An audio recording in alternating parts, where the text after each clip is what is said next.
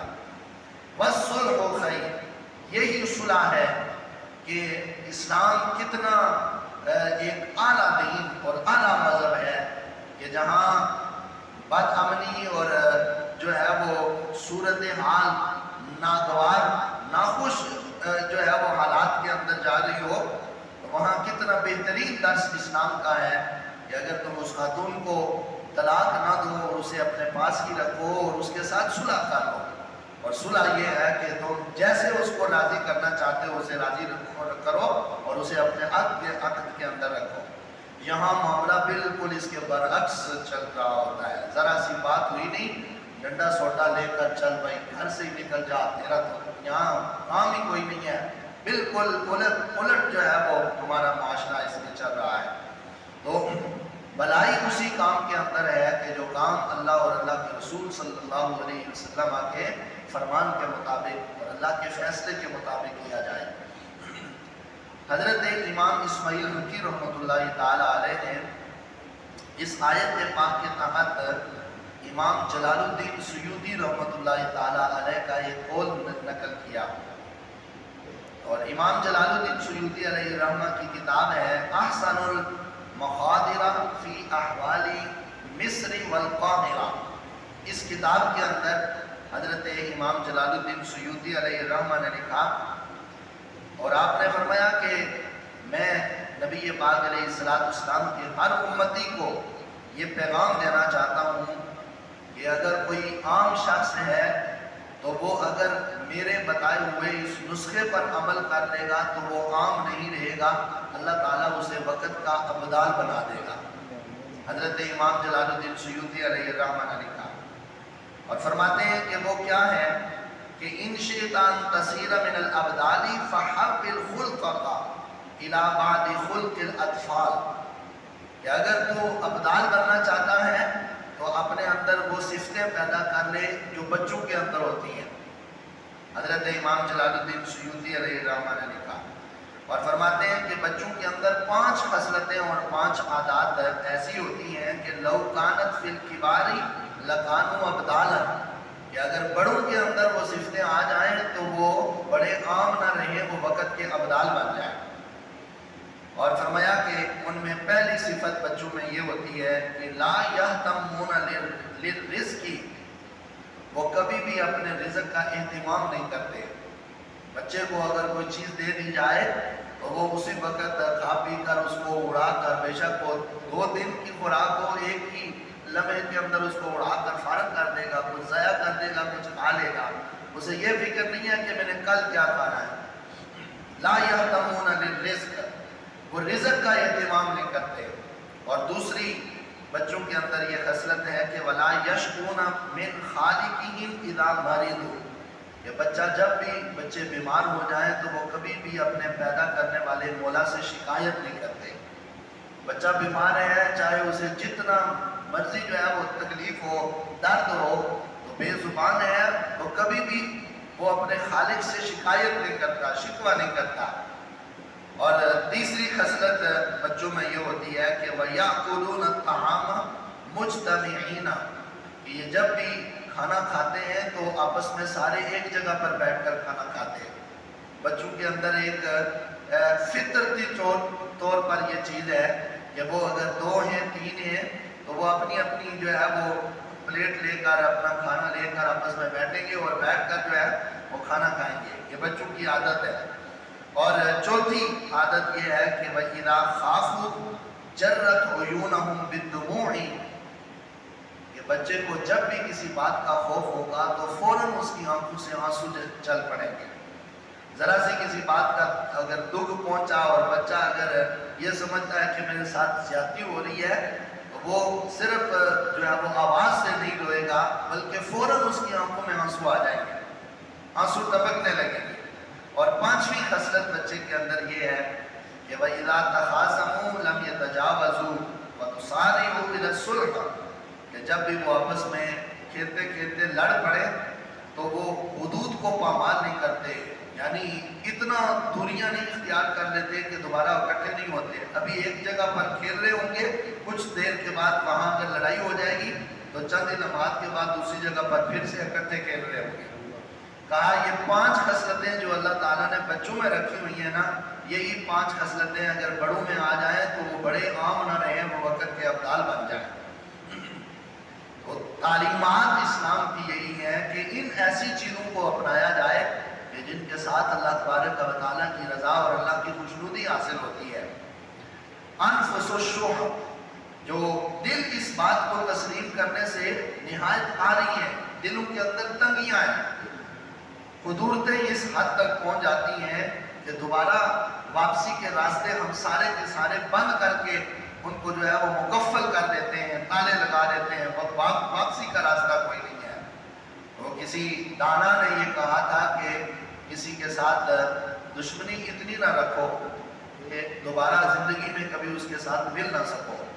اتنی ہی دشمنی رکھو کہ اگر کوئی دوبارہ زندگی کے اندر ملنا نصیب ہو جائے تو دروازہ کھل جائے تو واپسی کا راستہ رکھنا چاہیے. واپسی کا راستہ ہمیشہ کے لیے بند نہیں کرنا چاہیے. اللہ تبارک و تعالیٰ نے یہ جو الفاظ یہاں آیت پاک میں بیان فرمائے کہ وَأُحْضِرَتِ الْأَنفُسُ الشُّحَّ, کہ دل جو ہے وہ لالچ کے ہر وقت پھندے کے اندر ہوتے ہیں. ہر وقت دل کو کھٹکا رہنا, ہر وقت دل کو ایک خوف رہنا.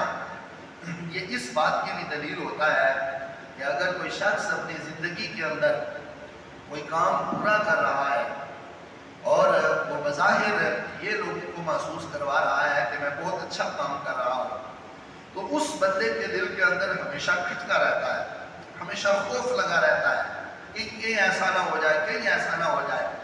اور جو بندہ اللہ تبارک و تعالیٰ اور اللہ کے محبوب علیہ السلام کی تعلیمات کو اپنانے والا ہوتا ہے اور جسے دل سے اس بات کا یقین ہوتا ہے کہ میں اپنے رب کے ہاں بالکل درست ہوں, اس بندے کو کبھی بھی کوئی کھٹکا اور خوف نہیں رہتا. وہ بے دریغ ہر وقت رہتا ہے, بے خوف رہتا ہے. اسے پتہ ہے کہ مخلوق میرا کچھ نہیں بگاڑ سکتی اگر خالق کا ساتھ مجھے حاصل ہو تو. اللہ مجھ سے اگر راضی ہے تو اس کی مخلوق میں کوئی میرا کچھ بگاڑ نہیں سکتا. ابلیس کی ملاقات ہوئی حضرت نوح علیہ السلام سے. اسی آیت پاک کی تفسیر میں امام نے لکھا, تو ابلیس نے حضرت نوح علیہ السلام سے کہا کہ میں آپ کو 2 چیزوں کے بارے میں آپ کو نصیحت کرتا ہوں. انبیاء کرام علیہ السلام کے لیے تو ابلیس کو اس کی اصلی شکل میں دیکھنا کوئی مشکل اور کوئی دشوار نہیں تھا, وہ چلتے پھرتے ان کو نظر آتا تھا. نبی علیہ السلام نے فرمایا میں نے شیطان کو دیکھا اور میرا جی چاہا کہ میں اسے مسجد نبوی کے ایک ستون کے ساتھ باندھ دوں اور میرے صحابہ تو بھی اس کو دیکھتے, لیکن میں نے اس کو چھوڑ دیا. تو انبیاء کرام علیہ السلام کے ساتھ شیطان کی ملاقات ہوتی. حضرت نوح علیہ السلام کے ساتھ جب ملاقات ہوئی تو اس نے حضرت نوح علیہ السلام سے کہا کہ میں آپ کو 2 چیزوں کی نصیحت کرتا ہوں. اتق الحسد والشح, کہ آپ ہمیشہ حسد سے بھی بچنا اور بخل سے بھی بچنا. یہ 2 صفتیں اور 2 خصلتیں ایسی ہیں کہ جس انسان کے اندر آ جائے اس انسان کو برباد کر کے رکھ دیتی ہیں. حسد بھی انسان کو برباد کر دیتا ہے اور بخل بھی انسان کو برباد کر دیتا ہے. اور فرمایا کہ اس کی وجہ کیا ہے, کہنے لگا فَإِنِّي حَسَدْتُ آدَمَ فَخَرَجْتُ مِنَ الْجَنَّةِ, کہ میں نے ایک ہی کام کیا تھا کہ حضرت آدم علیہ السلام پر حسد کیا تھا اور میں نے کہا کہ یہ مٹی سے بنے اور میں آگ سے بنا ہوں, یہ کیسے ہو سکتا ہے کہ میں ان کے آگے جھکوں اور ایک خاکی بنایا ہوا اور اس کے سامنے ایک جو ہے وہ نوری جو ہے وہ جھکے. تو یہی حسد میرے دل کے اندر پیدا ہوا اور یہی تکبر پیدا ہوا, تو مجھے اللہ تعالیٰ نے جنت سے نکال دیا. اور آگے کہا کہ مجھے میرے نکلنے کا سبب یہ ہے وَشَقَّ آدَمُ عَلَى شَجَرَةٍ وَاحِدَةٍ مَنَعَهَا حَتَّى خَرَجَ مِنَ الْجَنَّةِ. اور آدم علیہ السلام کے دل کے اندر اس بات کا جو ہے وہ اس کی خواہش رکھی گئی اور یہ لالچ رکھا گیا کہ جس درخت کا دانہ کھانے سے اللہ تعالیٰ نے منع کیا تھا آپ نے اسی کو کھا لیا. تو وہ بھی جنت سے زمین پر تشریف لے آئے اللہ تعالیٰ کی مشیت اور اللہ تعالیٰ کی رضا سے. تو کہا کہ یہاں بھی اگر جنت سے نکل کر دنیا میں آنا نصیب ہوا تو اس کی بھی وجہ کیا ہے؟ شوق ہے، دل کے اندر لالچ پیدا ہو گیا کہ یہ میں اس کو کھا لوں. تو شیطان نے کہا کہ میں تمہیں قسم دیتا ہوں کہ تم اگر اس کو کھا لو گے تو پھر کبھی بھی جنت سے نکلو گے نہیں، ہمیشہ جنت کے اندر ہی رہو گے. تو کہا یہ دو چیزیں ایسی ہیں کہ جو اگر کسی انسان کے اندر آ جائیں تو اسے دنیا کے اندر برباد کر دیتی ہیں، حسد اور بخل. ان دونوں چیزوں سے بچنا چاہیے. وَإِن تُحْسِنُوا وَتَتَّقُوا، اور میں بھلائی اسی کے اندر ہے کہ اگر تم نیکی کرتے رہو اور تقوی اختیار کرتے رہو تو فَإِنَّ اللَّهَ كَانَ بِمَا تَعْمَلُونَ خَبِيرًا، بے شک اللہ تعالیٰ تمہارے ہر عمل کی خبر رکھتا ہے جو تم کرتے ہو. اللہ تعالیٰ سے انسان کا کوئی عمل پوشیدہ نہیں ہے. اس بات کا یقین اور اس بات کا انسان کو کبھی یقین کامل ہونا چاہیے کہ میرا ہر عمل، میرے دل کے اندر گزرنے والے خیالات اور جو تصورات ہیں، اللہ تبارک و تعالیٰ کی یہ شان ہے کہ وہ علیم بذات الصدور ہے، دلوں کے بھید اور دلوں کے اندر گزرنے والے خیالات اور تصورات کو بھی جانتا ہے. تو پھر اس لیے انسان جب یہ اپنے ذہن کے اندر رکھے گا تو وہ برے خیالات سے بھی بچے گا اور برے اعمال سے بھی بچے گا. اللہ تبارک و تعالیٰ ہمیں قرآن و سنت کی سمجھ عطا فرمائے اور ہمیں اس پر عمل پیرا ہونے کی توفیق عطا فرمائے. الصلاۃ والسلام علیک یا سیدی یا رسول اللہ وعلی آلک و اصحابک یا سیدی یا حبیب اللہ. الصلاۃ والسلام علیک یا سیدی یا نبی اللہ وعلی آلک و اصحابک یا سیدی یا نور اللہ. الصلاۃ والسلام علیک یا سیدی یا رحمت للعالمین وعلی آلک و اصحابک یا سیدی یا خاتم النبیین. بسم اللہ الرحمن الرحیم. اللہم صلی وسلم وبارک علی سیدنا و مولانا محمد النبی الأمی وعلی آلہ و اصحابہ وبارک وسلم. اللہم صلی وسلم وبارک علی سیدنا و مولانا محمد معدن الجود والکرم و آلہ و اصحابہ وبارک وسلم. یا الہ العالمین، ہم سب کی نماز فجر کو اپنی بارگاہ میں قبول فرما. یا اللہ ہمارے صغیرہ کبیرہ گناہوں کو معاف فرما، ہماری لغزشیں، خطائیں، گناہ درگزر فرما. ہر قسم کے برے عمل سے، بری سوچ سے، برے تصور، برے خیال سے محفوظ فرما. اچھے اعمال کی توفیق عطا فرما، اچھی سوچیں اور اچھی مجالس عطا فرما. نبی پاک علیہ السلام کے نالین کا صدقہ اللہ ہمیں حسد سے، بخل کی نجاست سے، غیبت چغلی کی نجاست سے، بری خصلتوں سے محفوظ فرما. نبی علیہ السلام کے نالین کا واسطہ اے اللہ ہمارے ظاہر اور ہمارے باطن کی اصلاح فرما. تو ہمارے عقائد اور ہماری نظریات کی اصلاح فرما. نبی پاک علیہ السلام کی سچی محبت اور کامل اتباع عطا فرما. غلامی رسول میں جینا اور مرنا نصیب فرما. نبی پاک صلی اللہ علیہ وسلم کی عزت و ناموس پر زندگی کے ہر سانس کے ساتھ پہرا دینے کی توفیق عطا فرما. یا اللہ نبی پاک صلی اللہ علیہ وسلم کے توسل سے ہم حاضرین میں، ہمارے اعزاء و اقرباء میں، والدین میں، نمازی احباب میں جتنے لوگ بیمار ہیں، گھروں میں، ہسپتالوں میں، ہمارے اعزاء و اقرباء میں، اے اللہ سب کو شفا عطا فرما. ظاہری، روحانی، جسمانی پریشانیاں، بیماریاں دور فرما. صحت کاملہ عاجلہ نافع عطا فرما. یا اللہ ہر تنگ دست کی تنگ دستی کو دور فرما، ہر دکھی کے دکھ کو دور فرما. اے اللہ ہر پریشان حال کی پریشانی کو آسانی میں تبدیل فرما. جو لوگ کاروباری، تجارتی معاملات میں، گھریلو معاملات میں، اپنی اولاد کے رشتوں کے سلسلے میں پریشان ہیں، میرے اللہ اپنے محبوب کے نالین کا واسطہ سب کے لیے بہتر اسباب پیدا فرما. رزق کے حلال میں خوشحالیاں عطا فرما. لقمہ حرام سے ہمیشہ کے لیے محفوظ فرما. رزق کے حلال کمانے، کھانے، کھلانے، اپنی راہ میں خرچ کرنے کی توفیق عطا فرما. اور جو تیری راہ میں خرچ کرتے ہیں اللہ ان کو اور مالا مال فرما. جو تیرے گھر کی خدمت کرتے ہیں اللہ تو ان کے گھروں کو آباد و شاد فرما. رسول کریم صلی اللہ علیہ وسلم کے نالین مقدس کا صدقہ ہم سب کا خاتمہ بالایمان اور خاتمہ بالخیر فرما. مرتے وقت ہماری زبانوں پر کلمہ طیبہ جاری فرما، اٹھتے وقت اپنے محبوب کریم علیہ السلام کی شفاعت کبریٰ عطا فرما۔ میرے مولا اپنے پیارے محبوب علیہ السلام کے نالین کا صدقہ، سید عالم صلی اللہ علیہ وسلم کے صحابہ کی قربانیوں کا واسطہ اور اعلیٰ شہادتوں کا واسطہ، اے اللہ فلسطین کے مظلوم مسلمانوں کے لیے ان کی مدد کے بہتر اسباب پیدا فرما۔ یا اللہ فلسطین کے مظلوم مسلمانوں کی مدد فرما، اے اللہ ظالموں کو عبرتناک سزا عطا فرما۔ اے اللہ ان فلسطین کے مظلوم نہتے مسلمانوں کو، اے اللہ اسرائیلی درندوں کے ظلم اور تشدد اور بربریت سے محفوظ فرما۔ نبی پاک علیہ السلام کے دامن کرم کا واسطہ، یا اللہ اسرائیل جیسے درندوں کو دنیا کے اندر ہی ذلت اور رسوائی عطا فرما۔